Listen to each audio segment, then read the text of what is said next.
Que bacana, né? Que lindo, que música, que voz. E agora, gente, a surpresa de hoje também, Rossandro conosco. E olha, você pode encontrar as obras do nosso querido amigo Rossandro em www.lojaradiofraternidade.com.br. Vamos lá? Rossandro Pingen. Olá, boa tarde, Rubens, boa tarde, Divina, boa tarde a todas e a todos que nos assistem. Nesse primeiro céu virtual, claro que a gente queria estar aí naquela aglomeração maravilhosa em Uberlândia, abraçando todo mundo, naquele VUCA do bem, né? Seria uma alegria muito grande, mas é a nova realidade, é a responsabilidade que a gente tem nesse momento de fazermos deste modo.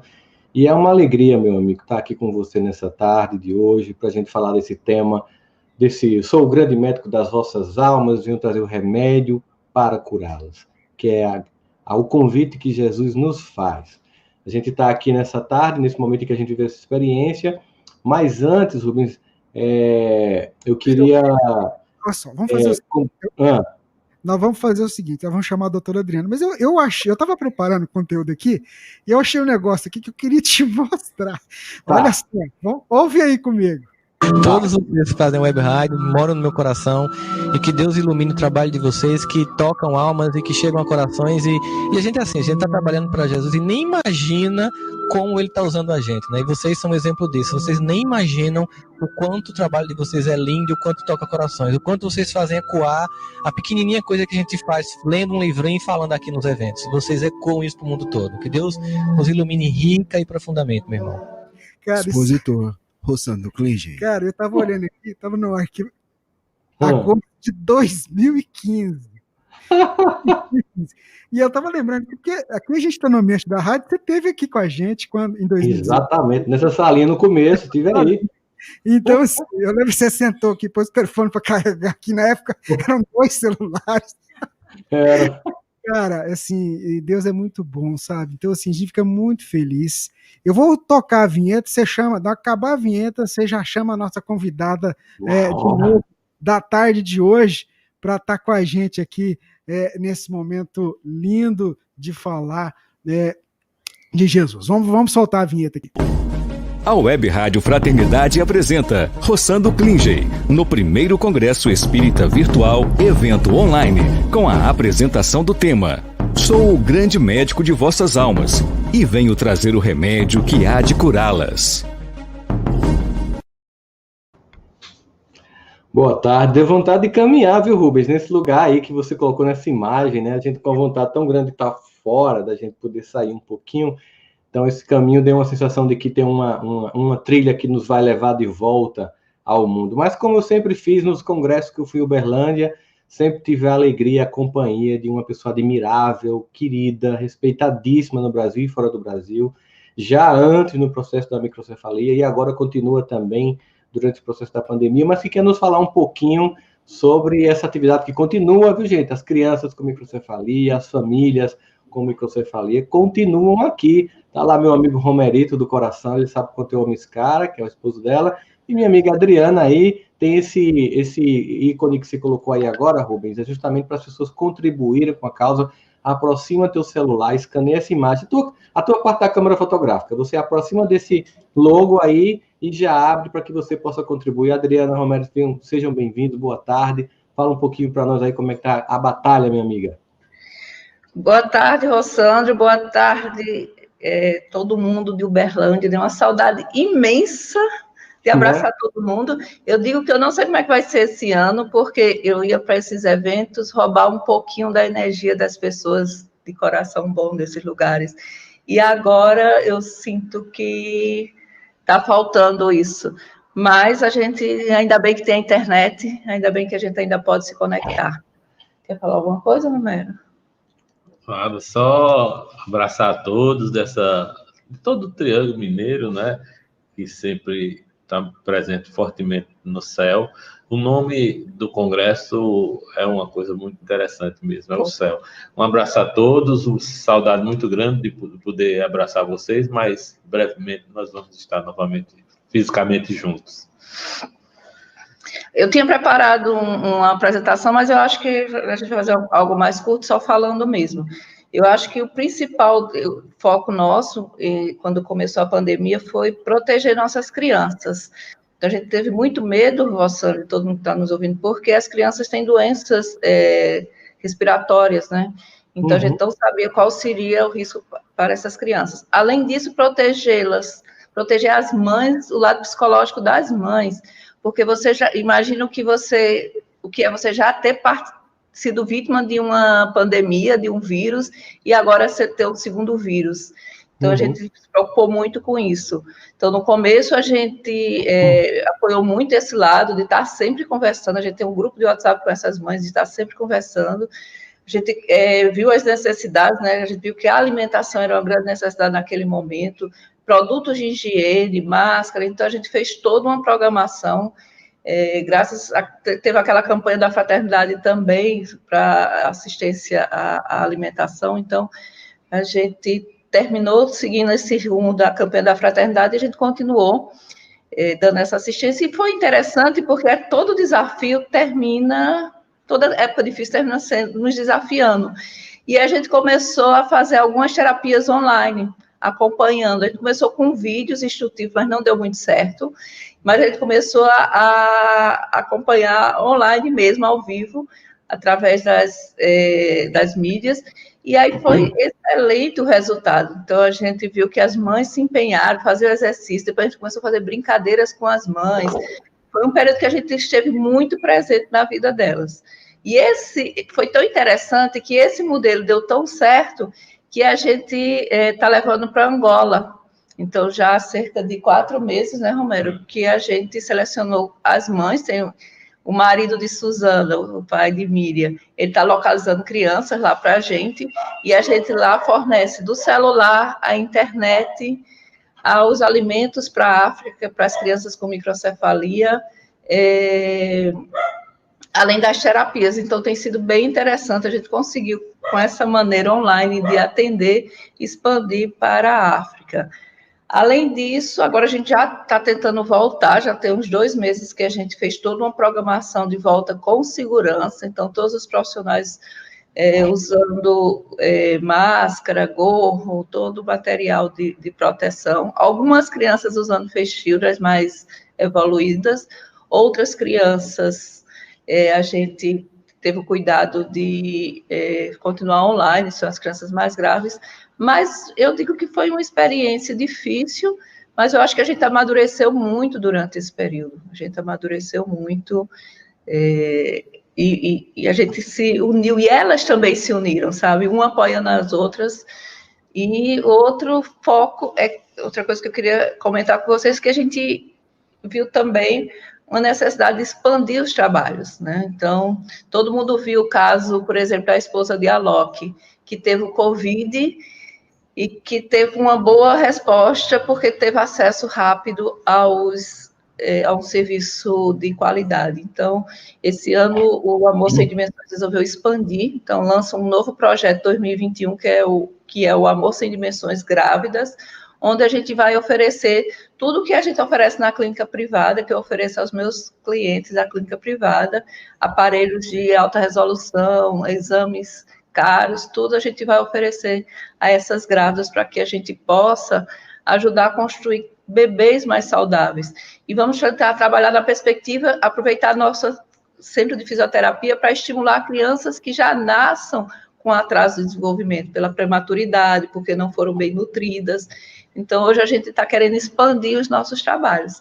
E dizer que tudo isso só é possível graças a vocês. Sim, além disso, estamos expandindo Maceió, conseguimos comprar os equipamentos para Maceió, as gaiolas de pele e a suíte, então estamos conseguindo. Então, caminhamos bem. Adriana, quer dizer que, pelo que eu estou vendo aí, vocês agora estão começando a não somente atender as crianças de um surto que já aconteceu, mas que pode, esperamos que não, mas caso venha voltar a acontecer, estão adquirindo know-how para poder tratá-las, mas também agora vão começar a tratar de crianças com outros déficits, né? Oferecendo desde uma avaliação precoce com qualidade, como você falou, com a mesma qualidade que poucas pessoas têm acesso no Brasil, E, ao mesmo tempo, pegando essas crianças com déficits menores e com toda essa estrutura que foi montada aí no IPESC, há para outras crianças também, né, que tem outros tipos de déficits. A ideia é começar na gravidez, é tentar evitar que essas crianças tenham déficit, porque a gente sabe que uma assistência pré-natal adequada, desde a alimentação adequada, acesso a exames, vai fazer a diferença. Então, a ideia é começar no início da gravidez, controlando o peso, tudo. E aí, as crianças que a gente identificar que vão nascer com algum déficit, a gente já vai encaminhar para o IPESC para que a gente faça realmente o que a gente queria com as crianças do Zika, que era ter começado do momento zero. Do momento zero. E aí, gente, esse código que vocês estão vendo aí, porque a gente sabe desse coração enorme que o pessoal de Uberlândia tem, e outras pessoas que estão nos assistindo aí, nos vários canais que estão retransmitindo esse evento da Web Rádio Fraternidade. Rubens, se você se incomodaria de deixar esse scanner enquanto eu falo, tá? Durante toda a minha palestra, deixa ele aí para as pessoas saberem, coloca assim em cima, para contribuir com o projeto da doutora Adriana Mello, aí deixa assim do lado, para poder as pessoas ficarem sabendo ao longo da palestra, e também, quando tiver alguém vendo se você estiver vendo isso aí de madrugada à noite, sei lá que dia da noite você vai estar vendo isso aí, e você se sentir tocado, vai lá, escaneia, continua esses dados da conta para você contribuir, vai ser uma alegria. Dre, Romero, beijo no coração dos dois. Beijo, obrigada, Rubens, mais uma vez pelo espaço. Saudade na mesma cidade, gente.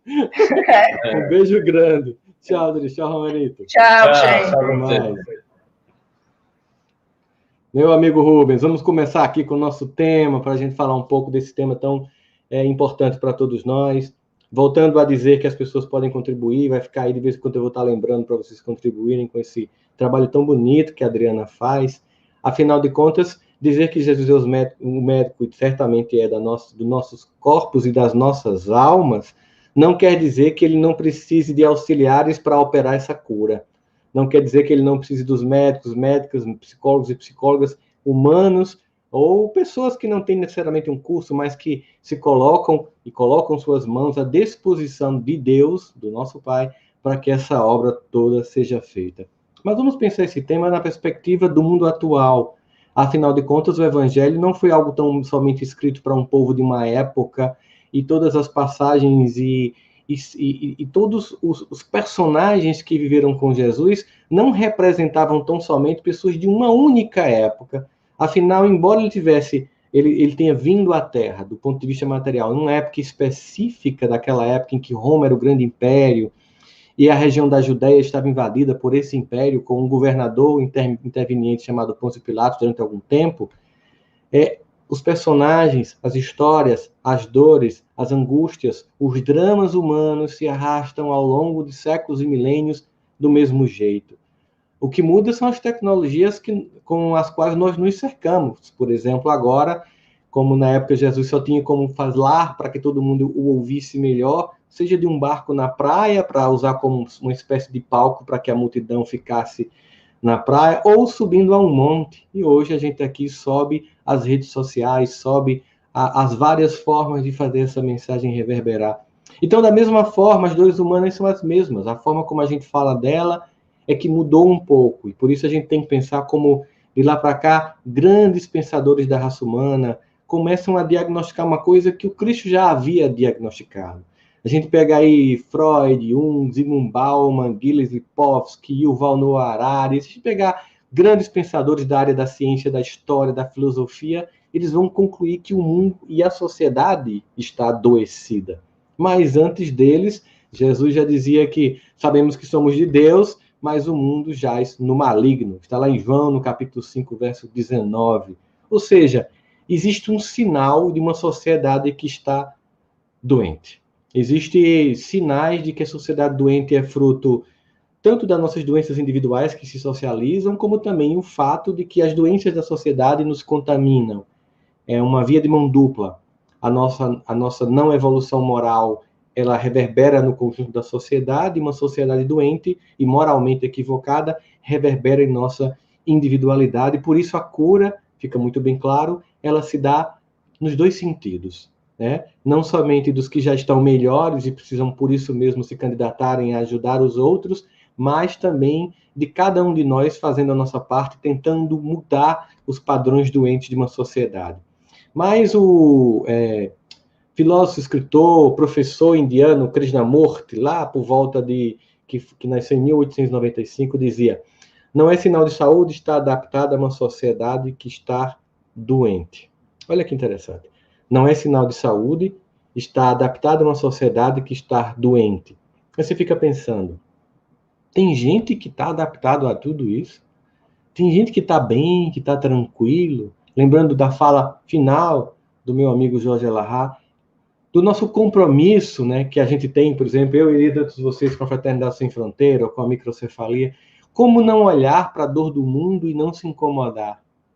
Se a gente não se incomoda, a gente mostra um estado de doença muito mais severo do que a gente possa imaginar. Então vamos falar um pouco desse estado de doença da sociedade e da proposta do Evangelho de Jesus para a cura dessa sociedade. Quando a gente percebe isso, a gente percebe que a cura ela não deve ser apenas para mim, mas ela deve ser para todos nós, para qualquer um de nós que entenda a necessidade de curar as nossas almas, nosso corpo, o corpo social, a alma da sociedade.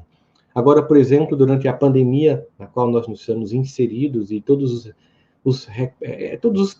digamos assim, as dores, as manifestações dessa pandemia em nossas vidas pessoais e na vida da sociedade, tem provocado um conjunto de reflexões que muitas pessoas estão fazendo, outras, no entanto, se recusando de fazê-la. Hoje mesmo, um amigo meu que estava internado há muito tempo e quase desencarna, hoje o pai dele, que também estava internado, desencarnou. Já perdemos parentes, já perdemos amigos, vocês já devem ter passado por isso, e ao mesmo tempo uma reverberação coletiva de uma transformação. Os historiadores dizem que um novo século não começa exatamente quando viramos o calendário.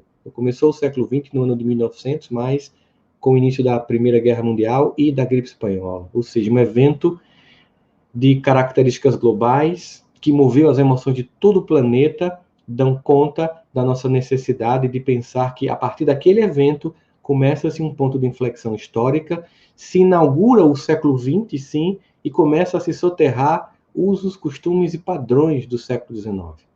Se perguntava qual seria esse evento que faria com que nós fundássemos o século XXI e deixássemos para trás os valores padrões do século XX. Claro, eles não somem assim tão rapidamente, mas se inaugura um novo tempo, novas propostas, novas tecnologias que se processam, se adiantam com mais velocidade. Esse é o evento que está inaugurando o século XXI, a pandemia do coronavírus, da Covid-19. E como os alemães dizem, formando o Zeitgeist, o espírito de uma época, em que a gente observa as muitas transformações pelas quais nós estamos passando. Não obstante o fato de que não adianta a gente imaginar que todo mundo vai acordar e que terminaremos essa pandemia numa humanidade perfeita. Longe disso, falta muito, mas muito, para a gente se tornar esse mundo regenerado que nós tanto almejamos. Portanto, vamos entender algumas coisas. Quando a gente pensa no mundo doente, quando a gente pensa numa sociedade doente, a gente se pergunta, alguns sintomas poderiam me apontar isso? Porque, olha, Rossandro, quando eu vou procurar um médico, ele me pede exames. Uma médica ou um médico, ele me pede exames, e os exames têm funções de serem apontadores biológicos, ou seja, exames de urina, exames de sangue, ultrassonografia, uma tomografia, para que você tenha, a partir de parâmetros que foram estabelecidos, saber se a minha vitamina está para mais ou para menos, se o ferro está para mais ou para menos, se eu estou com uma vitamina B além do que eu preciso, que também é ruim, ou aquém do que eu preciso, que também é ruim. Ou seja, essas características, esses padrões que foram estabelecidos, criam apontadores biológicos. Então, me diz uma coisa, será que haveria apontadores mais claros para que eu pudesse perceber, por exemplo, que a sociedade está doente e que isso também implica no meu estado de estar doente? Tem um exame que eu possa fazer? Eu costumo brincar dizendo que o YouTube é um grande eletroencefalograma do planeta. Se você for olhar agora o que é que mais está dando audiência no YouTube, você vai ver que não é o Congresso que a gente está vendo aqui agora, por exemplo. Que bom que seria, né? Mas estão vendo vídeos engraçados, piadas grotescas, passando mentiras, fake news. O que mais está dando audiência no YouTube é o fútil, é o dantesco, é o vazio. E isso implica muito o que nós buscamos. Então, digamos que um dos sintomas desse estado de doença da nossa alma é aquilo que nós selecionamos como conteúdo para entrar, para alimentar a nossa alma. Hoje, gritantemente, se sabe que nós devemos comer para viver e não viver para comer. A forma como nós selecionamos o que nós comemos determina a nossa saúde física e assim também aquilo que nós selecionamos para entrar em nossa alma determina a nossa saúde emocional, mental e espiritual.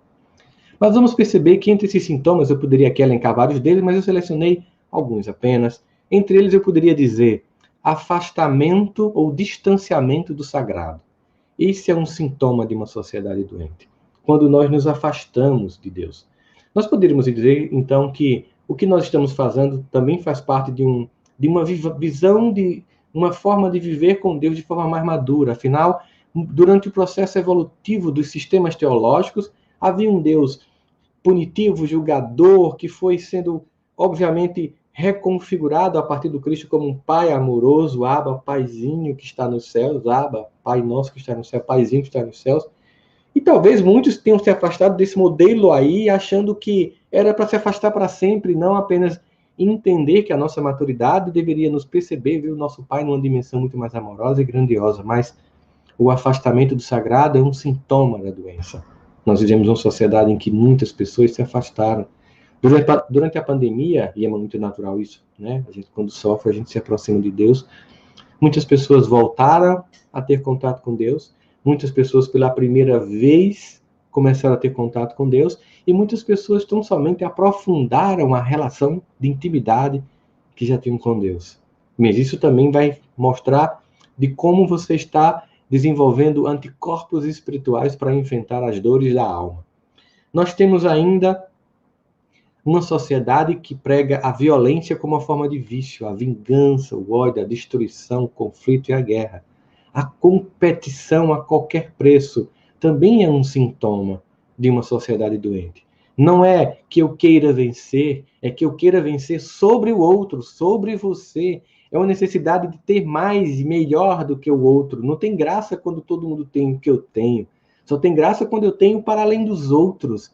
Isso é uma forma doente. Porque para que isso aconteça, para que alguém tenha mais que os outros, muitos outros não vão ter o mínimo necessário para a dignidade na vida. Isso é um sintoma de uma sociedade doente. Acreditando que mais importante do que vencer com é competir com o outro e chegar na frente. E lembro muito das histórias contadas pelos caravaneiros da Fraternidade Sem Fronteiras, quando a primeira vez colocaram lá uma coisa para as crianças e elas compartilharam uma com as outras, era uma competição, e apresentaram então o conceito de um bulto. Ou seja, não tem graça ser só para mim, tem que ser para todos. Lembro quando um disse que deu um babalu para um monte de crianças e elas, o que pegou, tirou um pedacinho para que todas sentissem. Era como se para ela, era como se não. Para ela é muito mais importante que todos sintam ao mesmo tempo, nem que seja um pedacinho, do que ela sozinha passe muito mais tempo com o babalu inteiro.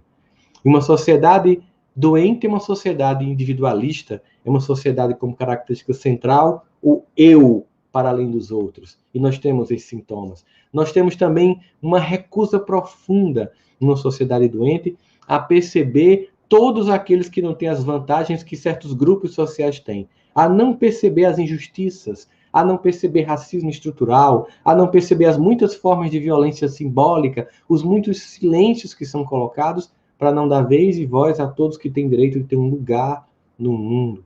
Uma sociedade doente também é uma sociedade que acha que tem pessoas especiais. Uma sociedade doente é aquela que tem a frase, você sabe com quem você está falando? Uma sociedade doente é aquela em que a pessoa fura uma fila da vacina porque é amigo de alguém que tem um poder temporário, impedindo que a pouca vacina que nós temos agora chegue a quem de fato precisa, pessoas do grupo de risco e profissionais de saúde que estão na linha de frente. E ainda postam foto no Instagram com orgulho de terem furado a fila dizendo tomei a vacina. Isso é uma sociedade doente. Isso mostra o quanto nós precisamos, né, de um médico para nossas almas, tanto da nossa alma pessoal como para a nossa alma social. Quais são as propriedades de uma alma doente também? Nós temos que é uma doença espiritual, ela não é uma doença apenas física, obviamente, quando a gente pensa nisso, e ela atinge profundamente a nossa vida, é uma doença que ela é universal, e essa doença da alma, ela obscurece a nossa mente, ela fere a nossa consciência, ela polui o nosso coração e perturba nossas emoções. Observa, obscurece nossa mente, nos inibe de ver a vida de forma clara e nítida, fere a nossa consciência, porque, como está dito em O Livro dos Espíritos, a lei de Deus está inscrita na consciência. Por mais que eu burle, por mais que eu queira viver num estado de doença, eu sou criado por um Deus perfeito que me chama por magnetismo de amor para a perfeição. E toda vez que eu me desvio, a minha consciência acusa sim, não é o caminho correto. A minha consciência intranquila tenta me fazer voltar ao caminho do bem para que eu volte a um estado de saúde da alma, para que eu possa viver uma experiência de desenvolvimento pessoal. Ela polui meu coração, porque, obviamente, essas emoções todas, inveja, individualismo, competição, querer vencer o outro, ser mais e melhor, mais visto, sempre adoece as pessoas, se torna completamente pesaroso e, por isso, perturba nossas relações, dificulta a forma como nós vivemos uns com os outros, a forma como nós convivemos com os nossos irmãos, com os nossos familiares, com os nossos companheiros, por exemplo, de movimento espírita, quando as pessoas começam a imaginar que eu tenho que ser o mais importante, o melhor, o mais visto, o mais celebrado. Isso mostra um estado de adoecer das nossas almas. Isso mostra a necessidade de transformação que nós temos. Isso aponta, através de sintomas, aspectos do nosso eu que está no que Jung vai chamar de sombras da alma, que precisam não ser negados porque não funciona, reprimidos porque também não funciona, esquecidos porque também não funcionam, mas reconhecidos para serem transformados, transmutados, ressignificados. A gente possa olhar para essas dores da nossa alma e não da dos outros. Então, nós nos tornamos meio que especialistas, né? PhDs nas vidas das pessoas que nos cercam, apontando e vendo coisas que nos recusamos a enxergar na nossa própria alma. Aliás, somente ao enxergar na nossa própria alma é que começamos a nos candidatar à cura. Mas por que a gente procura um médico? Vamos pensar do ponto de vista meramente humano. A gente procura um médico para evitar uma doença. Quando a Adriana Mello começou conosco hoje falando que agora o IPEM, né, o IPSEM, gente, desculpa, é muito sigla aqui em Campina Grande parecida, o IPESC, o instituto que ela criou para cuidar das crianças com microcefalia. Também agora cuida de outras crianças que podem vir a desenvolver e quer fazer os exames para prevenir que as crianças adoeçam. A gente procura um médico para evitar adoecer. Mas a gente também procura um médico para tratar de uma doença que já ocorreu. A gente também procura um médico para que a gente possa se curar de uma doença instalada. A gente também procura um médico para curar ou para tratar de uma doença que não tem cura, que a gente vai ficar a vida toda, como diabetes, por exemplo, né? Doenças que vai estar conosco o tempo inteiro, como uma doença autoimune, mas a gente também procura um médico, uma médica, para nos acompanhar e minimizar as angústias e as dores de uma doença que não vai deixar o nosso corpo e vai nos matar fisicamente, mas nós somos eternos. Nós procuramos para prevenir, nós procuramos um médico, uma médica para que nós possamos conviver com a doença, e nós também procuramos para nos despedir, já que a doença chegou a um ponto que não tem como retroceder. Portanto, a pergunta não seria, por exemplo, qual é o plano de saúde que eu tenho? Porque a maior parte nem tem. A pergunta seria, que plano eu tenho para a minha saúde? O que eu estou fazendo para prevenir, para que eu possa não adoecer? Uma outra coisa é que numa sociedade doente, como dizia Krishnamurti, que nós não podemos estar adaptados a uma sociedade doente, e Jesus já dizia, o mundo jaz no maligno, ele nos faz um convite, que está lá no Evangelho de Mateus, no capítulo 9, verso 2, quando diz, os sãos não precisam de médico. Eu vim para os enfermos que precisam. A gente fica assim a pensar, como alguém que se diz seguidor do Cristo não se considera alguém que está doente? Como alguém enxerga dentro de si toda a potência quase divina, como se estivesse perfeito e não percebe tantos pontos cegos de nós, da alma, que necessita do médico dos médicos? Por que não olhar com consciência para si e dizer assim, eu preciso dele na minha vida. Eu preciso porque eu enxergo isso. E onde encontrá-lo? E onde encontrar os médicos, o médico das almas? A gente fica se perguntando nisso, né? Porque um médico que realmente cuida das pessoas, ele está onde as pessoas doentes se encontram. Ele não está nos shoppings, ele não está nos cantos felizes, mas ele está nos cantos de dores. É lá que a gente sente a presença magnética do Cristo. A gente sente muitas vezes mais no ambiente de dor e de angústia do que no ambiente de culto, que também é necessário. Muitas vezes nós sentimos muito mais fortemente a presença de Jesus ao assistir alguém do que ao assistir alguém falando dele. Mas a se colocar como alguém disponível a ser, naquele momento, medicamento, a emprestar as mãos, a emprestar o ouvido, a emprestar a boca para falar, ao ouvido para escutar e para acolher, as mãos para se erguer, nos tornarmos um instrumento, a gente sente a presença dele. E também encontrar, ou seja, um Cristo que está na periferia da sociedade, daqueles que são desvalidos, lá é encontrado muito mais do que nos templos centrais, que se dizem cultuadores do Cristo. Assim também podemos pensar que na alma, muito menos no ego visível, o que a gente mostra nas redes sociais, encontramos Jesus, e muito mais na periferia daquilo que negamos em nós, e que ele está lá para resgatar e para dizer, você pode ser melhor que isso. Você pode ser muito mais que isso. Você tem condições de superar isso. Nós encontramos Jesus, sim, reverberando na nossa alma, nesses lugares. Quando a gente olha o processo da pandemia, e eu lembro no começo como as pessoas começaram a alimentar de que alguma coisa mágica vai acontecer e todo mundo vai acordar e ao final as pessoas estarão melhores. E quando eu vi aquele senhor tentando humilhar um motoboy, dizendo que ele tinha inveja da cor da pele do lugar onde ele morava, eu percebi como a gente é mais doente do que a gente imagina, como a sociedade é mais doente do que a gente possa imaginar, e como nem mesmo uma pandemia, com toda essa dor, ela consegue por si só acordar um indivíduo.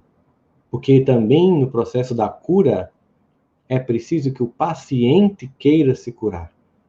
É preciso que ele admita estar doente. Senão, ele continua num estado de, que Joana vai chamar de consciência do sono. Então a gente olha para tudo isso e pergunta a quem procurar. E quando a gente vai procurar um médico, um profissional de saúde, qualquer área, fisioterapeuta, psicólogo, dentista, enfim, a gente sempre pede referências, né? Você conhece? Você sabe uma pessoa muito boa para me indicar? E a formação dessa pessoa é boa? Bom, com relação a isso, você pode até querendo acessar uma plataforma chamada Currículo Lattes do CNPq, para que você possa ver a formação, se a pessoa publicou artigos científicos ou não. No caso de Jesus, dispensa apresentações. O currículo está claro para todos nós. Não se preocupe, ele é formado na escola do universo, filho de Deus, e que veio aqui, sem nenhuma mácula, nos mostrar um caminho a seguir para nos curar. É um convite que nos é feito, mas um convite que implica sair de uma condição de passividade para a condição de atividade. Começar a olhar para si e se responsabilizar realmente por uma transformação. Parar de tentar culpar. Sabe, existem pessoas tão infantis que elas acham que a culpa da garganta arranhada é da garganta, ou que a culpa da dor de cabeça é da cabeça. Elas se eximem da responsabilidade por seu estado de doença. A pessoa que apenas culpa os outros, a família, as estruturas todas, não que elas não tenham sua cota de responsabilidade, mas jamais assume a sua particular contribuição para o estado de doença, essas nunca ainda vão se curar, até que um dia acordem para a sua responsabilidade sobre as suas dores. E aí, a partir desse movimento, sim, poder mudar, poder se transformar, poder se colocar como candidatos a uma transformação pessoal. E o que nos adoece? Quando a gente adoece, o que a gente percebe que a gente tem? Que a gente vive a experiência. Quando a gente está doente, a gente tem uma das características da doença física que é a perda de apetite, ou seja, a gente desequilibra a forma como a gente se nutre. A gente pode dizer também que a alma, ela também se desequilibra dependendo de como você vai nutrir, do que você vai nutrir essa alma, né? Muita gente, por exemplo, começou a mandar para mim directs, e-mails, ou ligar e tal, dizer, eu tô mal, eu não aguento, é tanta coisa, é tanta angústia, é tanto desespero. Eu perguntei, mas você não está vendo também as outras coisas boas? Tantas pessoas ajudando, tanta solidariedade. Mal começou o processo lá na Amazônia, Meu amigo Fábio Silva, do Transforma o Brasil, ligou para mim, a gente se juntou um monte de gente e começou a mandar cilindros, ele pessoalmente foi lá, ele chegou em Manaus de manhã, estava na fila para comprar oxigênio, roubaram tudo dele, não o dinheiro que a gente mandou, que estava no banco, roubaram ele, roubaram o celular, roubaram a roupa, roubaram o carro. Ele ligou para mim, Rossandro, veja como é, a gente está aqui para fazer o bem, mas aí, mas ele estava lá. Eu sei que tem gente que está sem oxigênio, mas eu também olho para os que estão levando oxigênio, para a mobilização que as pessoas têm, porque eu não posso olhar para a indiferença, porque isso pode me tornar indiferente. Eu tenho que olhar para os que se movimentam e me movimentar com eles. Porque um dos grandes segredos do tratamento de Jesus, o segredo mais encantador do tratamento de Jesus, é perceber que ele diz a cada um de nós doentes que a melhor fórmula de cura é se tornar também uma pessoa que contribui com a cura dos demais. A melhor forma de se erguer na UTI da alma é levantar para ajudar a pessoa que está na cama ao lado. É uma das formas excepcionais de cura, por isso, fora da caridade não há salvação. A capacidade de servir, mesmo com as suas próprias dores, servir para quem tem mais dores que você. A capacidade de se doar, mesmo do seu pouco, como o óbolo da viúva, para quem quase nada tem. A capacidade de se movimentar, sair da inércia, de não apenas curtir e compartilhar a angústia, mas de mitigar as angústias, de fazer a diferença, de transformar as vidas. Assim, pergunte para você do que você tem nutrido a sua alma. De fake news, de mentiras, de visão de mundo distorcida, ou você tem procurado se nutrir do bem, do evangelho, dos bons exemplos? Lembra de Paulo também falando um pouco dessa forma de nutrir a nossa alma? Vê de tudo, não seja um alienado, mas retém do que é bom. Retém o que é bom. Se chega uma notícia no seu WhatsApp que acelera seu coração e lhe dá ódio, esse é um sintoma de mentira. Notícias mentirosas. E por que eu estou falando disso? Porque um dos temas da doença, da doença mental da sociedade agora é o que a gente chama de educação midiática. É a capacidade que a gente tem que desenvolver de ter senso crítico sobre tudo que chega à nossa vida nos nossos smartphones. Se aquilo palpita teu coração ou dá ódio de algum grupo, aquilo é uma mentira. Vai lá, sai do teu telefone, coloca aquela notícia e vê se qualquer site sério está falando dela, antes de mandar para alguém contaminar uma outra pessoa, porque doenças são transmissíveis, inclusive a da alma. Se você usa máscara para não contaminar ninguém, coloca uma máscara no teu telefone para não sair contaminando o grupo da família, as pessoas com mentiras, com inverdades, porque precisamos sim cuidar da alma da sociedade, da coletividade. Ao mesmo tempo, a gente tem que, numa sociedade doente, como uma pessoa também doente, a nossa visão moral ela é prejudicada, nós tornamos como normal aquilo que não é normal. Existe ainda uma outra característica profunda desse estado de doença que a gente tem hoje, que é a indiferença moral.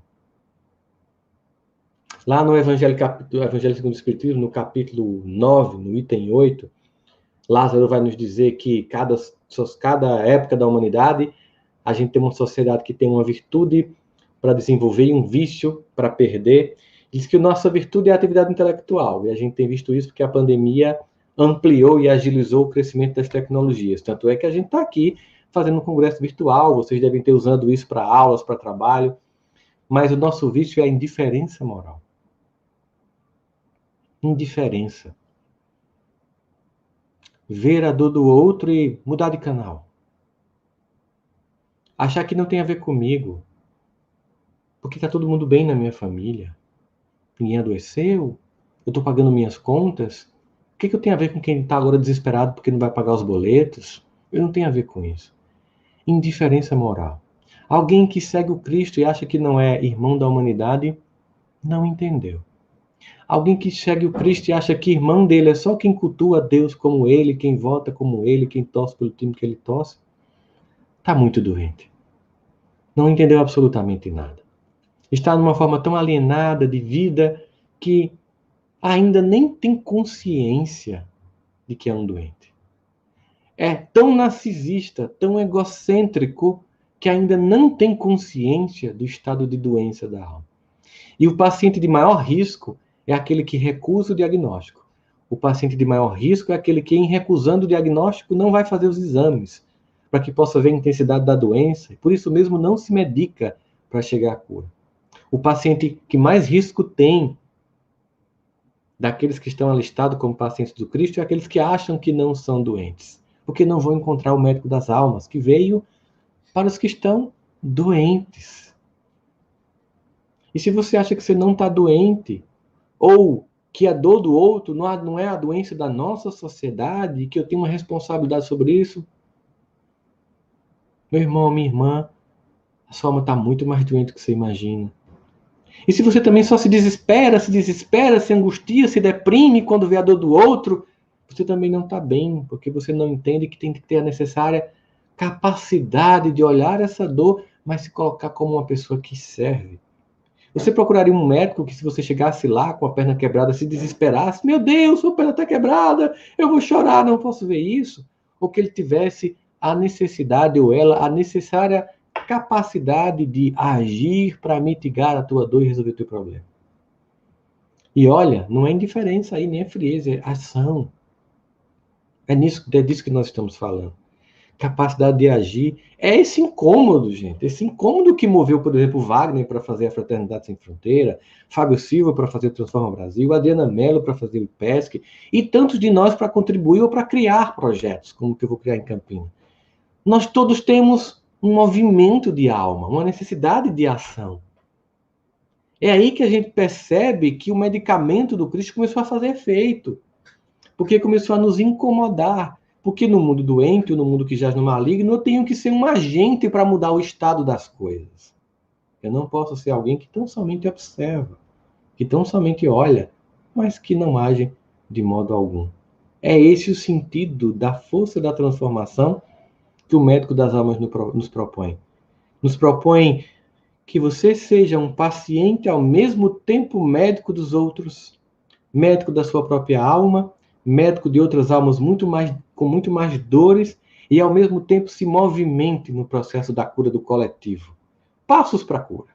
Passos para que a gente possa, então, uma vez que a gente admitiu o diagnóstico, o primeiro passo é exatamente esse. O primeiro passo é consciência de que está doente.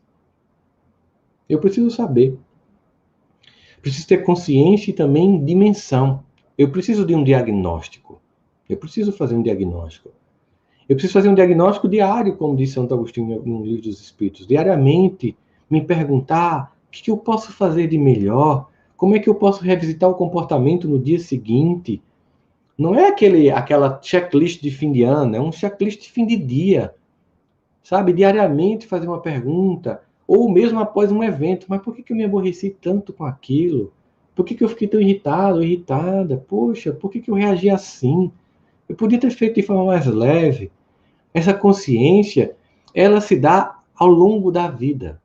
E na medida em que a gente amadurece, a gente vai percebendo que a gente vai ficando cada vez mais e mais consciente de que nós somos.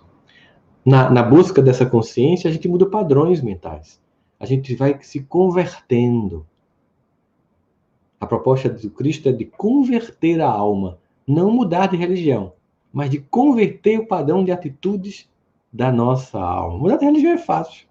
As pessoas às vezes fazem isso justamente porque não querem, que já estão, cumprir o que ela pede. Então elas ficam mudando, para dizer que realmente agora se converteram, quando na verdade continuam criando artifícios externos que não revelam uma mudança real, íntima de atitude. Saulo de Tarso era um homem que não gostava de ninguém que pensava diferentemente dele.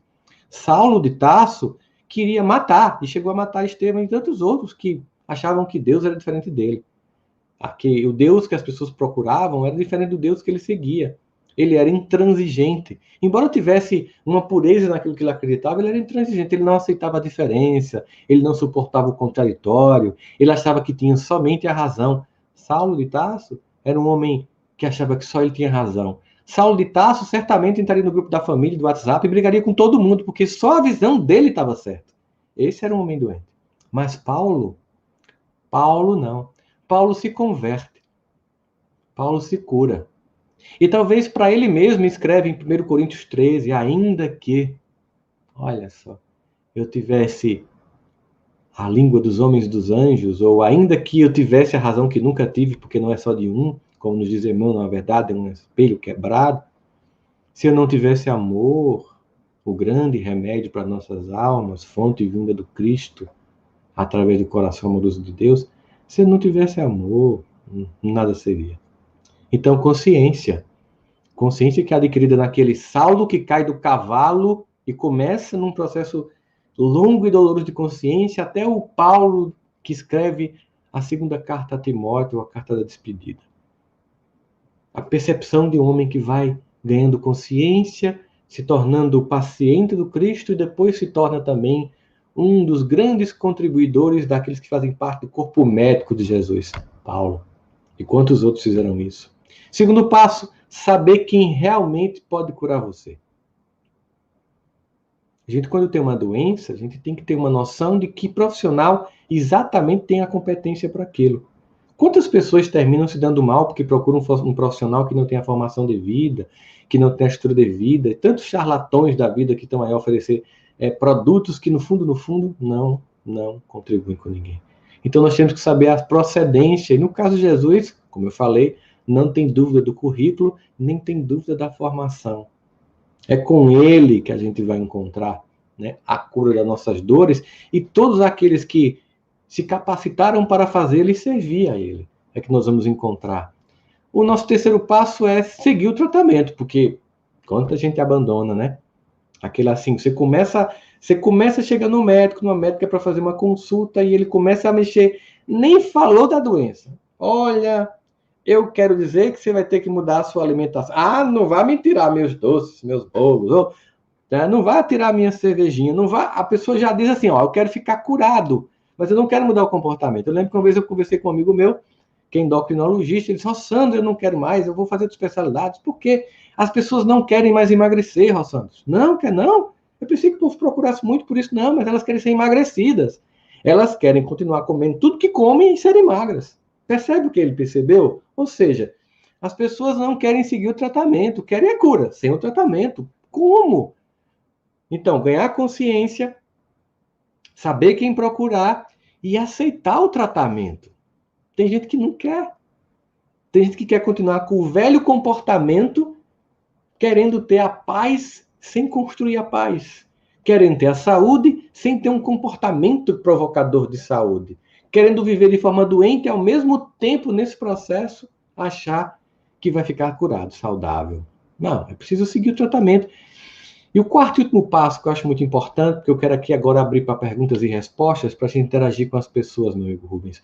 O quarto e último passo, que é muito importante nesse grande processo, é ter paciência. Ter paciência e entender que a doença também é um sinal de um Pai que quer nos curar. Lembra lá no capítulo 9, bem-aventurados os que são dóceis e pacíficos? No item, a dor é uma bênção que Deus envia a seus eleitos, sede pacientes. Primeiro, entender a doença como um sinal que aponta ao que na alma ou no corpo precisa ser transformado. Entender isso.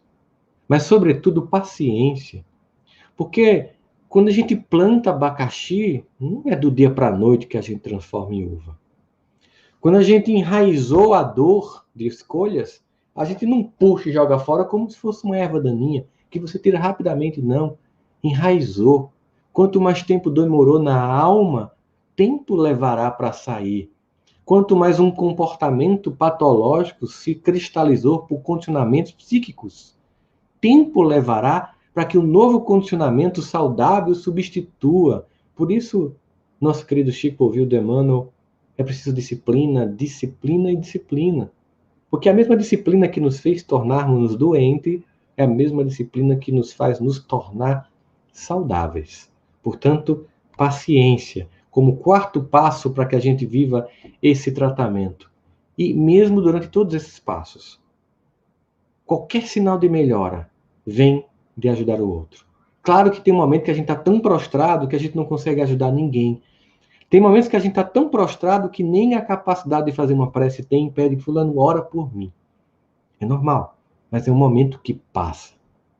Porque na medida em que a gente vai se soerguendo ao primeiro caldo revigorante da alma, olha para o lado e já consola quem está do lado mais doente que você, e esse sim será o verdadeiro remédio que vai te fazer soerguer do estado de doença da alma.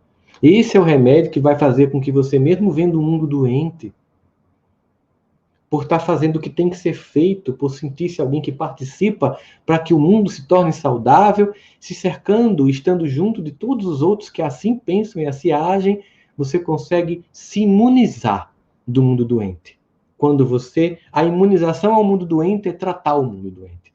É juntar-se às outras pessoas que estão fazendo bem, nos imuniza do sistema de não crença, de depressão, de achar que está tudo perdido, que não tem mais jeito. A quem interessa nos fazer acreditar que não tem mais jeito? Para nós que sabemos que Jesus está no leme, claro que tem jeito. Mas vamos fazer nossas partes. Com o paciente que tem consciência da doença, que aceita um diagnóstico, que procura o médico correto e que tem paciência com o processo. E que, enquanto pacientes entendem que também se tornam candidatos a médicos de outros e de outras, na transformação da própria vida e assim também da sociedade. Meu amigo Rubens, minha amiga Divina, esperando vocês aí agora para que a gente possa começar um bate-papo maravilhoso com essas pessoas que estão nos assistindo, enquanto eu vou aqui hidratando essa garganta. Isso mesmo, só te aproveitar aqui, o pessoal está nos acompanhando, está aí na descrição do vídeo, para você ajudar o projeto da microcefalia, o IPESC, está o número da conta, da agência, da conta, tem o QR Code, como o Rossandro falou. Olha, gente, importante é ajudar. Se você tiver dificuldade, entra lá no site da Fraternidade Sem Fronteiras, o projeto está lá, você escolhe lá para você conhecer o projeto, para você poder fazer o apadrinhamento e ajudar. Eu acho assim, cada um de nós, se fizer um pouquinho, o pouquinho vira muito, viu, gente? Divina, tem pergunta aí? Um montão, viu, Rubens, Rossandro? E a primeira pergunta pode ser, Rubens? Bora! Claro, vamos ver. Ó, da Marta Cristina Silva. Como ajudar a despertar sem ser de forma impositiva aqueles que estão na indiferença moral? Pelo exemplo, Marta. Quando a gente fica falando, olha, faz alguma coisa, veja, a gente termina se tornando uma pessoa chata, né? As pessoas mais sensíveis, claro que a gente tem que ir lá e dar um toque. Vamos lá, fulano, vamos lá, sai dessa inércia, sabe, dessa apatia. Vamos lá, vamos ajudar a humanidade. Mas a grande maioria que não quer fazer, dá no exemplo, faz. E ao fazer, Marta, não se acha que você é melhor que o outro que não está fazendo. Não faça com prepotência e com arrogância. Claro que eu não estou dizendo que você está fazendo isso, estou somente aproveitando a tua pergunta para falar para todas as almas que estão nos assistindo agora. Quando a gente faz o bem, não tem que fazer para esnobar os outros. Olha como eu sou evoluído e você não é. Olha como eu sou desperto e você não é. Não. Simplesmente faz. Inspira. Vamos nos tornar alguém que inspira o outro a fazer. Em vez de ficar acusando e apontando, faz. Porque mostrar que é possível é a melhor forma de trazer mais pessoas para o time dos que estão despertos, mudando, né, a sociedade. Eu tenho dito em vários contatos que eu tive no início das lives que eu fiz com pessoas fantásticas, que tem um grupo de despertos, tem uma multidão dos que dormem e um grupo dos espertos. Nós que somos os despertos, níveis qualquer que seja, queremos ajudar os que dormem para diminuir a força dos espertos. É assim, fazendo, exemplificando, que a gente não precisa estar incomodando ou catucando ou apontando para que o outro faça. Inspira, sabe, Marta? Inspira que as pessoas venham atrás. Muito bem, Rossandro. Carlos Pierre, ele pergunta assim, olha, tendo Jesus como modelo e diante de tantas imperfeições, é difícil não se sentir doente, né? Mas acontece que quando Jesus se coloca como modelo em sua perfeição, é porque a gente, enquanto reencarnacionista que somos, sabemos que atingir esse patamar vai exigir várias vidas, mas eu tenho que colocar o padrão alto para ir buscando. Ele não se coloca como se fosse assim, Carlos, como eu vou colocar um padrão tão alto que todo mundo vai se sentir doente. Não, é assim, esse é o padrão que vocês vão atingir se vocês me seguirem. Significa dizer que eu vou criando condições e condições de percepção da minha alma e eu vou evoluindo. Mas não é um olhar, por exemplo, quando um pai vê uma criança tentando aprender a andar e cai, ela não olha como a criança que pecou ou que errou, mas entende como processo, não é isso? Quando um pai e uma mãe vê uma criança que ao tentar a lei gagueja, ela não diz que ela errou, que ela pecou. Ela percebe que é um processo. Jesus nos convida para um processo de cura constante, não de acusação de estado patológico, mas um processo de cura e de consciência de despertar.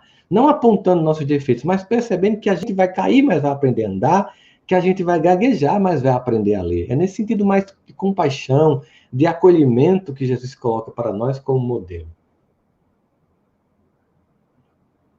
Mais uma, Rubens. É aqui mesmo, a gente vai correndo ali para pegar uma pergunta. Ai, Deixa aí, fica aí na tela comigo. Não fica botando lá não, fica mais fácil. Então, a pergunta agora é do Cláudio Alves. Ele pergunta, Rossandro, os altos índices de suicídio, depressão, ansiedade no Brasil e no mundo é mais um sinal de que estamos vivendo um momento de transição planetária? Sim, a gente sabe, como espíritas que somos, que para além das questões históricas, sociais, econômicas, que o mundo enxerga como sendo motivadores para um estado de aumento do processo ansioso, de depressão, ideação e concretização suicida, que já estava prognosticado como sendo esse século, um século da depressão e dos transtornos emocionais, que também nós temos um pano de fundo por trás de tudo isso, que é um plano de fundo espiritual, e que nós consideramos, sim, como algo que faz parte de uma transição, porque numa transição, seja política, seja histórica, seja cultural, seja espiritual, nós instauramos uma crise. E a crise gera um hiato entre o modelo que vai perdendo força e um que vai surgindo no meio. As pessoas mais vulneráveis ficam, obviamente, por essa vulnerabilidade, candidatas a, infelizmente, ter atitudes autodestrutivas. O que implica dizer da nossa responsabilidade com o coletivo tão grande que a gente tem que ter, né? Que existe, para além de um vírus como esse da Covid, e outros vírus muito mais sutis. Se, por exemplo, a gente está aí já perto da casa dos 2 milhões de pessoas mortas de Covid, nós temos quase 1 milhão de suicídios por ano. E também isso é fatal, e também se exige que a gente pense em vacinar as almas humanas para não se deixarem contaminar por essas ideias que, como um vírus se encapsulando dentro do núcleo da célula, se encapsula dentro da nossa mente, nos fazendo acreditar que a melhor resposta para a vida é a morte. Muito bem, tem uma pergunta muito bacana aqui, Rossandro, deixa eu fazer aqui. A Mara Andrade está acompanhando a gente lá de Blumenau, ela está lá no YouTube dos nossos amigos da Rede Amigo Espírita. Ela pergunta assim, ó, comenta assim, sou trabalhadora de casa espírita, trabalho há quase 30 anos com a mediunidade. Estamos parados esperando a vacina. Acabei ficando doente. Aí ela pergunta, faltei com caridade para comigo? Não, na verdade não. A gente... obviamente pessoas que têm mediunidade, que sabem que é tão importante o trabalho mediúnico até para dar vazão a essa força, essa energia. Essa sua queixa é uma queixa que muitas pessoas têm, mas não acho que isso é uma punição. Na verdade é o seguinte, é como se a gente estivesse falando aqui da mitigação de um mal maior. Entre te manter na mediúnica para que você fique espiritualmente mais saudável, mas colocar as pessoas e você em grupo de risco, em risco de adoecer, você tem que pensar em diminuir o contágio da doença, o que significa dizer que a gente também está sendo convidado a pensar, e se amanhã não tiver ninguém para me ajudar, um grupo mediúnico, como é que eu vou fazer para me equilibrar? Será que eu não preciso também aproveitar esse momento e perguntar para mim, e é você com você, Jesus? Vamos fazer uma relação direta agora. Vamos construir as potências da alma para que a gente possa aprender a viver, porque vai chegar um momento em que a gente vai viver muito, muito mais só. Infelizmente, na Terra que a gente vive, a velhice é um lugar de abandono, de isolamento social, especialmente na nossa sociedade no Brasil, né? Então, a gente tem que começar a pensar assim, eu não posso esperar sempre que um grupo me ajude, eu também tenho que aprender, e às vezes é preciso que eu sinta esse desconforto de adoecer na ausência desse grupo, para desenvolver a capacidade de ficar saudável mesmo sem a presença do grupo, porque a presença de Jesus está garantida. Ele não tem problema de entrar nas nossas casas, nem precisa de álcool a 70, nem máscara. Ele pode entrar nos nossos corações a qualquer momento. Então, eu vivi durante esse tempo todo de março para cá, inclusive peguei Covid em dezembro, eu e Janine passamos Natal e Réveillon isolados, e todo esse processo que me provocou muito crescimento durante a pandemia, que meio que coroou durante esse isolamento mais severo que ficou durante a doença, me fazendo perceber assim, é o momento do testemunho pessoal, de cuidar de mim mesmo, de ser médico de mim mesmo com a ajuda do Cristo, de aprender a me equilibrar, sabe? Não tinha, vem aqui fazer uma oração para mim, me dar um passo, não tinha como fazer isso, né? Tinha que ser, te dar um autopasse, te equilibra, você faz prece por você, sabe? Essa autorresponsabilidade A gente está meio que sendo convidado ou intimado, né, agora a um processo de mais autonomia na nossa, digamos assim, diretriz espiritual. Por isso, não foi uma punição, não encare como isso, mas um convite para mudar de nível, se tornar capaz ainda, sobretudo, de sozinho agir e se equilibrar. É esse o convite que nos foi feito. Bom, Rossandro, você quer fazer essa aí, Divino? Pode fazer, Rô. Então tá. A Leila, ela pergunta assim, Rossandro, existe algum gatilho que nos transforma de vez? Vamos saber, viu? Olha, a gente tem... A gente descobre que é uma pessoa de vez? Não. É uma ilusão acreditar que a gente... encontrei ela e já percebi que amava. Não.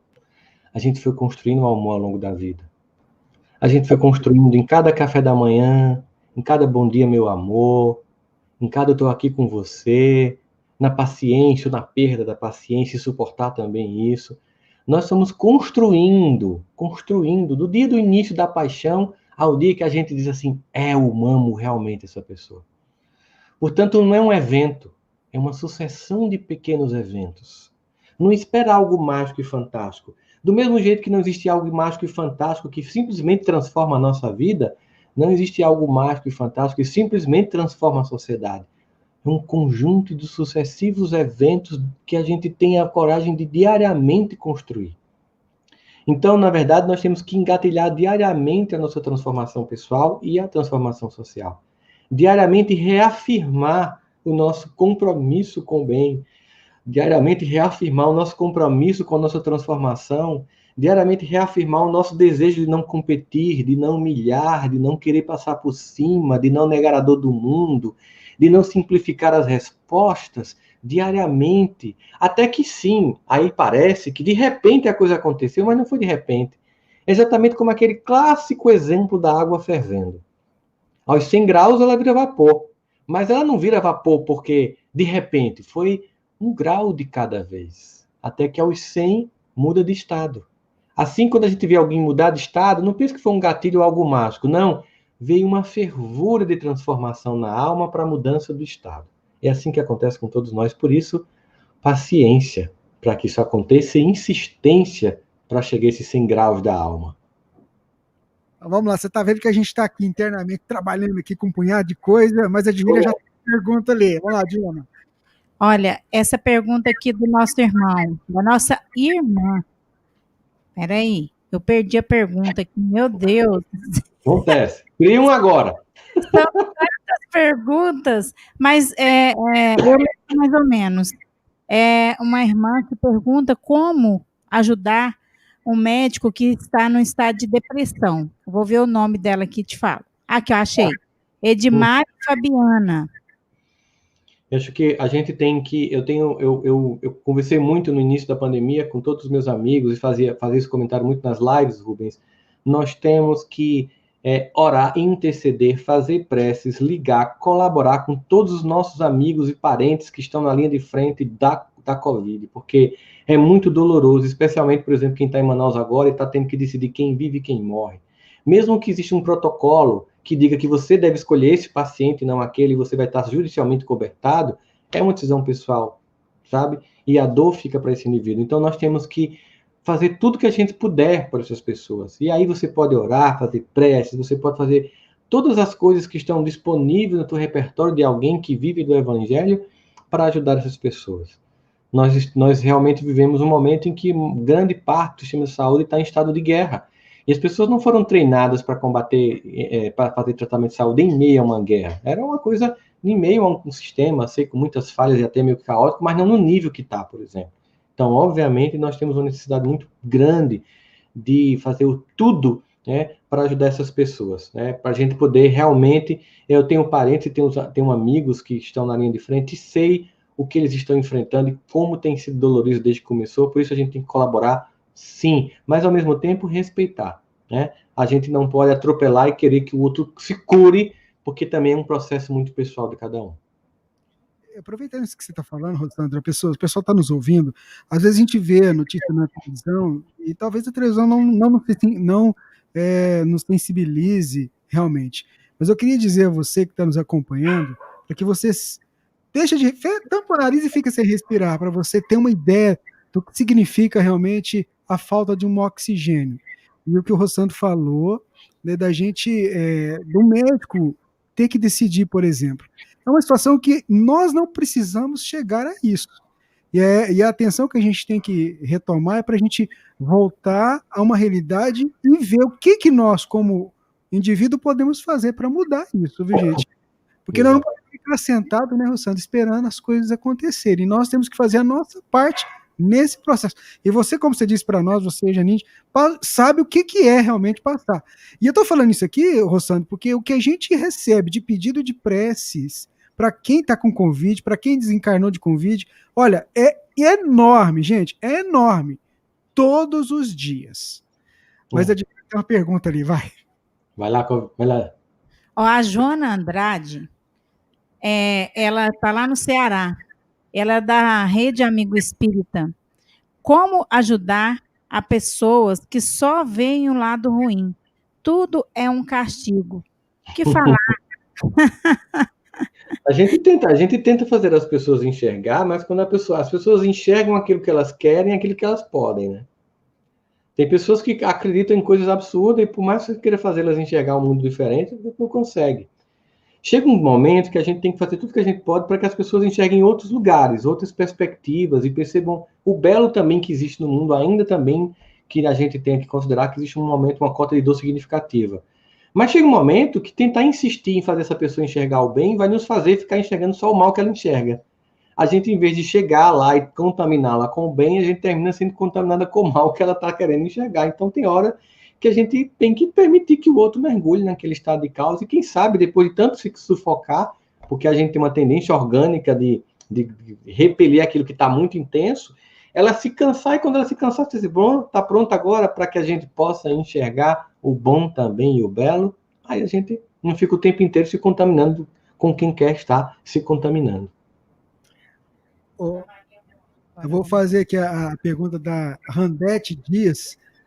Rossana, a gente está atravessando o nosso deserto? Pergunta ela. Oh, sim. A gente tem o nosso deserto pessoal, né? E o deserto coletivo. Agora coincidiu dois. É o deserto coletivo com os desertos pessoais que cada um tem enfrentado. Mas desertos são lugares de cura. Desertos são lugares para que a gente encontre o que é essencial. Deserto é lugar para encontrar com Deus. Deserto não dá para você evitar, não tem atalho, não dá para pular a duna, tem que ir caminhar cada etapa para chegar no oásis. Nós estamos vendo um deserto para encontrar o que é essencial. Muita gente agora está encontrando pela primeira vez a família. Tem pais que eu acho que até que está descobrindo que tem filho. Tem criança aqui, eu nem sabia. Porque era tão terceirizada que eles viram que as crianças estavam lá também. Então tem pessoas que estão reencontrando Deus, reencontrando o casamento, reencontrando a família.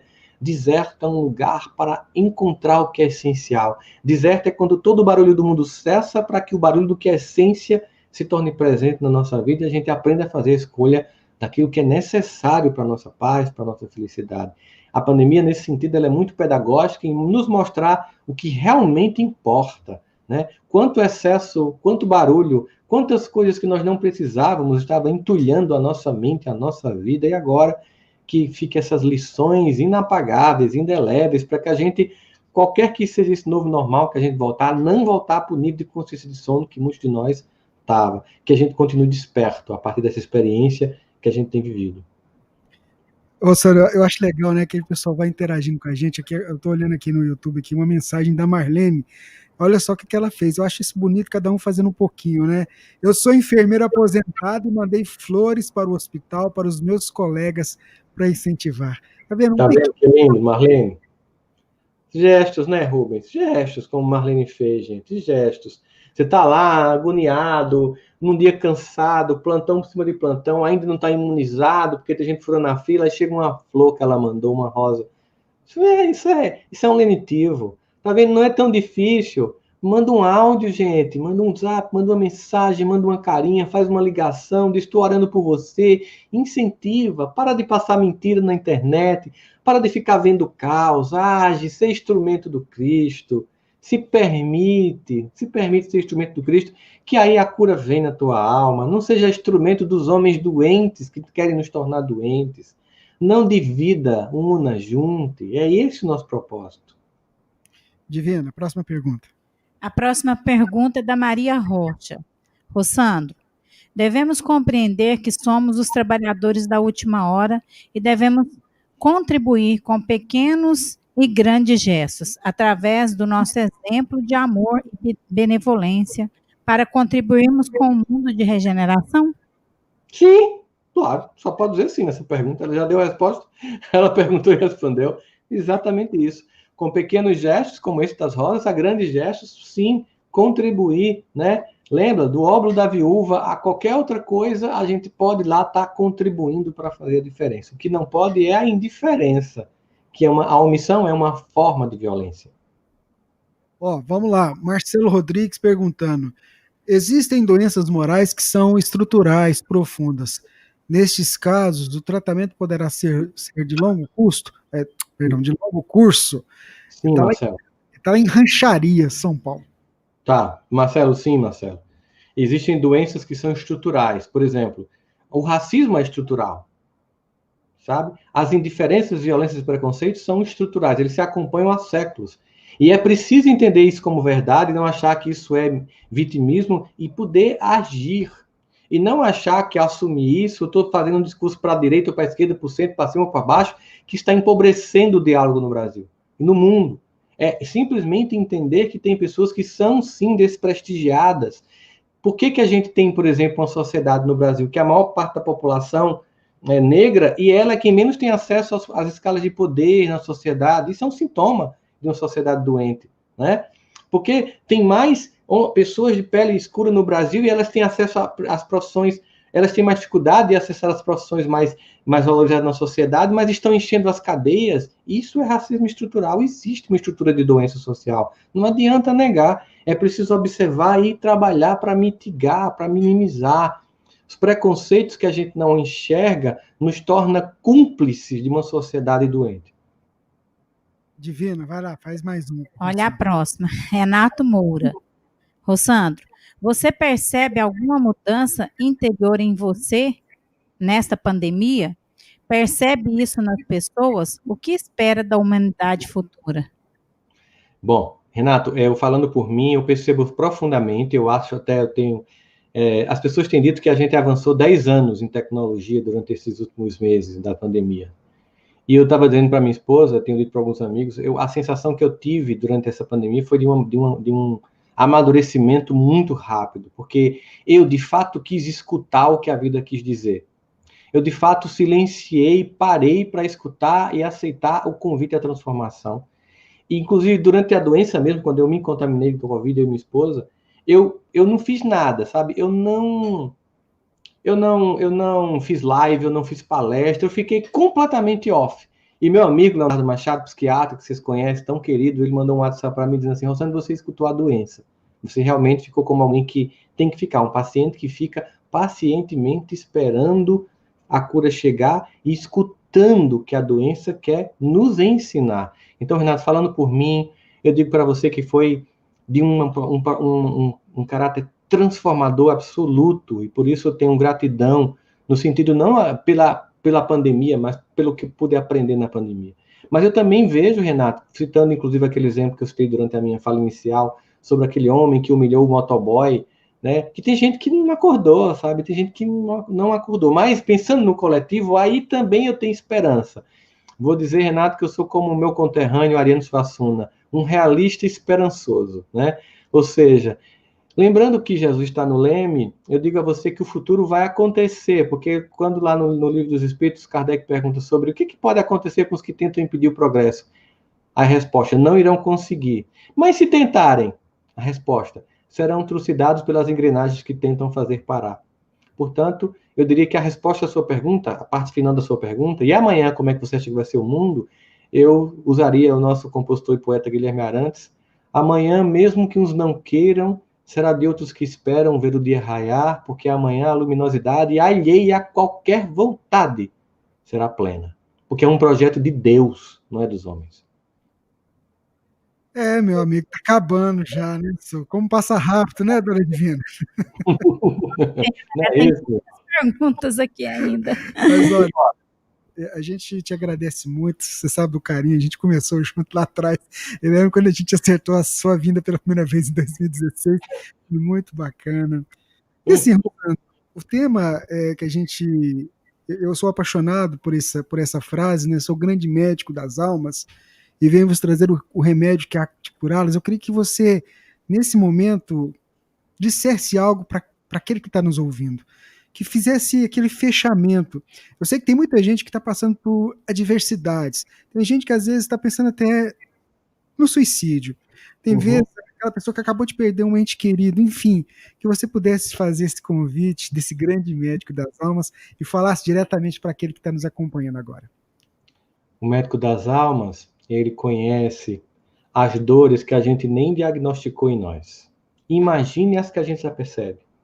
E se ele nos socorre antecipadamente de dores que a gente nem imagina que está em nós, por que não vai nos socorrer diante disso? Mas o médico das almas também é sincero em dizer que no mundo tereis aflição. Mas não vamos desistir, porque eu venci o mundo dizendo para a gente que, sendo ele nosso modelo, nós também havemos de vencer o mundo. Seguindo, entendendo que a separação é muito dolorosa. De fato, quem está vendo essa experiência agora está sentindo as dores das partidas de tantas pessoas amadas, mas a alegria do reencontro, certeza, ela sempre supera a dor da despedida. Nós temos a dor como algo que faz parte do mundo, mas nós temos a esperança também como algo que faz parte do mundo. A dor, ela é passageira, ela é uma experiência que tem lugar para começo, meio e fim, mas o amor, ele é eterno. A esperança, ela é eterna, e a paz também prometida. Tenhamos um pouco de paciência. Esperemos um dia mais.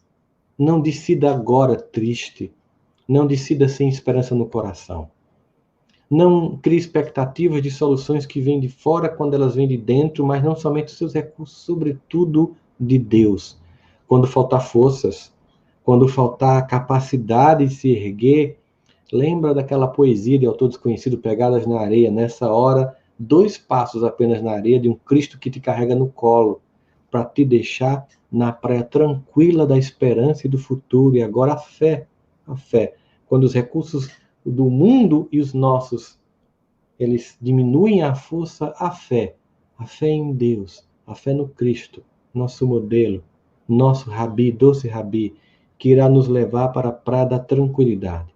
Paciência para superar. É uma dor que estamos sentindo cada um do seu jeito, mas que nos atinge coletivamente. De um pai amoroso que sempre usa qualquer experiência humana com seu caráter da pedagogia divina para acordar nossas consciências. Passa. Nós terminamos a Segunda Guerra com 70 milhões de mortos. E não foi de um vírus que matou seres humanos, mas o vírus do egoísmo, do orgulho e da prepotência que nos fez nos matarmos uns aos outros. E passou. E tornamos-nos uma sociedade mais justa, mais forte, aprimoramos, criamos a União Europeia, a ONU, a OMS, Tribunal Internacional de Haia. Sabe, todas as experiências de dor da raça humana só nos tornaram mais aperfeiçoados e mais fortes. E não vai ser diferente agora. Sairemos dessa experiência aperfeiçoados e mais fortes. Portanto, espera um pouco mais, tenha um pouco de paciência, mas cuida do teu coração, cuida da tua dor, sente a despedida, mas tenha a esperança, a certeza do reencontro, que será motivo de grande alegria e contentamento. No mundo em que nós, por enquanto, conseguimos nos falar virtualmente aqui agora, mas já há muito tempo, desde o início dos tempos, podemos em prece nos comunicar com aqueles que agora estão longe fisicamente de nós, nesse espécie de Skype celeste que a prece é, para manter o nosso contato com os entes queridos que vão para o outro lado da vida, a vida é essencial, e que nos aguarda. Se aqui é tristeza no nosso lado, do outro lado a alegria do reencontro dos que já foram antes. E em algum momento será a nossa vez, porque nós estamos aqui de passagem. Porque o verdadeiro reino de Deus não é deste mundo. Tenhamos paciência, porque nós vamos vencer. Que legal, né? Muito, muito obrigado, né, Divina? De coração. Meus amigos, beijo no coração. Vocês sabem que o Web Rádio Fraternidade mora no coração, que você, Rubens, o Ser Divina, mora no meu coração, que eu tenho um profundo carinho e um orgulho bom do trabalho que vocês fazem. Muito antes dessa pandemia, a Web Rádio levava a todos os congressos, eventos, com pessoas, onde a gente vai no mundo, tem gente da Web Rádio lá, né? Digamos assim, essa virulência do bem que vocês têm de contaminar pessoas para trabalhar nesse projeto de vocês, parece até, né, se preparando para esse momento em que a gente ia se virtualizar. Porque imagina hoje, Rubens, se vocês não tivessem inspirado o movimento espírita a ir para o mundo virtual, como seria difícil essa adaptação. Já estava tudo pronto, né? Então, vocês fazem parte de um projeto que começou lá em cima. Vamos antecipar e inspirar essas pessoas a levar virtualmente, porque em algum momento essa será a única forma de levar a consolação. Olha lá vocês antecipando tendências. Que Deus abençoe vocês dois e todos que fazem a grande família Web Rádio e as outras tantas emissoras como aqui a 7 TV, todas, a Rede Amigo Espírita, todos os que em vários lugares do mundo, web rádios, blogs, TVs espíritas, estão aí reverberando essa grande corrente do bem. É todo o meu desejo de um beijo no coração, de profunda gratidão ao que vocês fazem. Se Deus quiser, ano que vem a gente se encontra presencialmente. Saudade de aglomerar, né, meu filho? Né? Tamo junto. Beijo, meu amigo. Um abraço para o doutor Adriano, para o projeto. Vamos ajudar, viu, gente? Vamos ajudar, porque você pode fazer a diferença no mundo. Fica com Deus, Sandro. Um abraço. Valeu, gente. Tchau.